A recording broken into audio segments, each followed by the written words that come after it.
বন্যায় চট্টগ্রামের ফটিকছড়িতে ক্ষতিগ্রস্ত দুই পরিবারকে বসতবাড়ি উপহার দিয়েছে ঝিনাইদহ এক্স ক্যাডেট অ্যাসোসিয়েশন।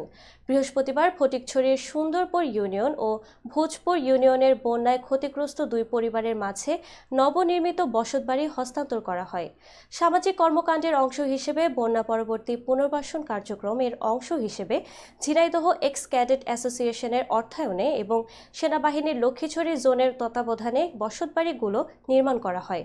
বসতবাড়ি হস্তান্তরের সময় লক্ষ্মীছড়ি জোনের zone commander lieutenant colonel Mohammad Tajul Islam সহ স্থানীয় গণ্যমান্য ব্যক্তিবর্গ উপস্থিত ছিলেন।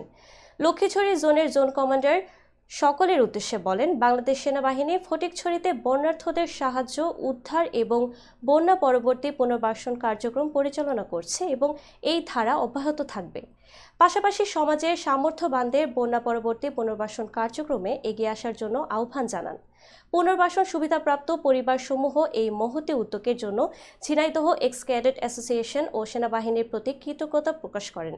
প্রসঙ্গত, চলতি বছরের 21 আগস্ট থেকে 31 আগস্টের ভয়াবহ বন্যায় চট্টগ্রামের ফটিকছড়ির 5 ইউনিয়ন বন্যায় মারাত্মকভাবে ক্ষতিগ্রস্ত হয়।